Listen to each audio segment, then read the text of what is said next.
आपण question number 5 आणि question number 6 बघितला, त्यामध्येच क्वेश्चन नंबर 9 सुद्धा बघायचा होता. तोच नियम क्वेश्चन नंबर 5 आणि 6 वाला 9 ला सुद्धा आहे. आता व्हॉल्यूमचा फॉर्म्युला याला पण लागणार. मग कधी वापरायचा व्हॉल्यूमचा फॉर्म्युला? मी एक्झाम्पल सांगितलं होतं काल, मी जगनं पाणी एक पॉट्समध्ये भरलं, बरोबर आहे. तर जेव्हा जगानं पाणी एका पॉट्समध्ये भरलं, नंबर ऑफ जग्स विचारलं होतं. नंबर ऑफ जग्स विचारताना volume of the pot divided by volume of the jugs केलं आणि नंबर ऑफ जग्स निघून जाईल. अगर मला एखादी वॉल बांधायची आहे, वॉल तयार करायची आहे, तर ब्रिक्स लागेल. तर नंबर ऑफ ब्रिक्स पाहिजे आपल्याला. किती ब्रिक्स लागेल आपल्याला? How many number of bricks. ठीक आहे. तर त्यावेळेस काय करायचं, volume of the wall divided by volume of the bricks, number of bricks आपोआप निघून जाईल.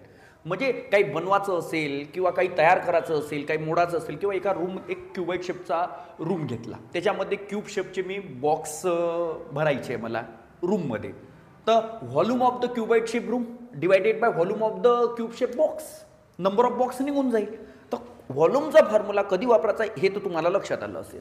ठीक आहे. मग त्यानुसार आपण क्वेश्चन नंबर 9 वाचू. आता क्वेश्चन नंबर 9चं वाचन करताना काय म्हणते question number 9, a cylindrical wrapper, a flat tablet is shown. The radius of the tablet is 7 mm and its thickness is 5 mm. How many such tablets are wrapped in the wrapper? एक wrapper आहे, एक काय आहे, wrapper घेतला. ह्या wrapper समजून जा.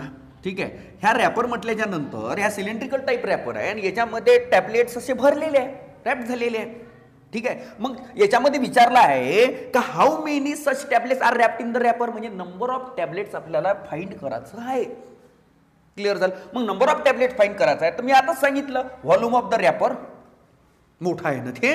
ठीक आहे. न्यूमॅरेटर मध्ये ठेवायचं आणि डिव्हाइड करायचं volume of the tablet, number of tablets आपोआप निघून जाईल.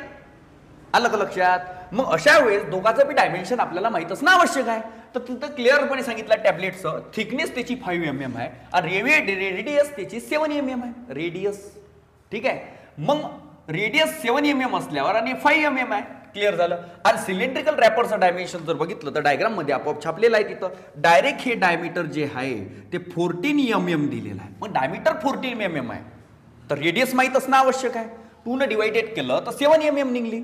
ठीक आहे. आणि त्याचं जे हाईट आहे ते 10 सेंटीमीटर आहे, बरोबर आहे. झोपून असल्यामुळे त्याला लेंथ म्हटलं, परंतु उभं गेल्याच्या नंतर तेच हाईट आपली हाईट भरेल, म्हणजे ते 10 सेंटीमीटर झाली. इकडल्या साईडला हाईट असल्यामुळे याला H1, याला H2. क्लिअर शब्द सांगतो, याला काय दिलं H2, रेडियस 1 आणि हे रेडियस 2, बरोबर आहे. म्हणजे आपल्याला ओळखू येईल की इकडली रेडियस कोणती आहे आणि इकडली रेडियस कोणती आहे. क्लिअर झालं. मग नंबर ऑफ द टॅबलेट्स करतात व्हॉल्यूम ऑफ द रॅपर आणि व्हॉल्यूम ऑफ द टॅबलेटला एकच फॉर्म्युला वापरला, कारण दोन्ही बी सिलेंड्रिकल टाईपचे आहे. कोणता? πr²h आणि डिवायडेड बाय πr²h, बरोबर. रॅपरला H1 आणि R1 दिलं आणि ह्या टॅबलेटला R2 आणि H2 दिलं. पाय सेम असल्यामुळे इथं घटासवन की घटा झालं. ठीक आहे. पण R1 आणि R2 भलाही इथं वेगवेगळं मानलं असेल, परंतु याचं डायमेन्शन पहा. रेडियस कशी आहे? सेम टू सेम आहे, 0.7 आणि 0.7. परंतु हे सेंटीमीटर आहे आणि बाकीच्या व्हॅल्यू mm मध्ये आलत्या. मग mm ला सेंटीमीटर बनवताना 10 ने डिवाइड केलं, 7 mm ला 10 ने डिवाइड केलं 0.7 सेंटीमीटर झालं. तसंच 5 mm ला 10 ने डिवाइड केलं 0.5 सेंटीमीटर झालं. इथं सुद्धा 7 mm आहे, 10 ने डिवाइड कर 0.7 सेंटीमीटर झालं. नंतर व्हॅल्यू सेंटीमीटर मध्ये कन्वर्ट झाल्या आणि नंतर इथं पुट केल्या. R1 R2 same to same आहे, 0.7 चा होल स्क्वेअर 0.7 चा होल स्क्वेअर हटा 7 की घटा. H1 इथं आहे, दिसून राहिला 10 सेंटीमीटर मांडला.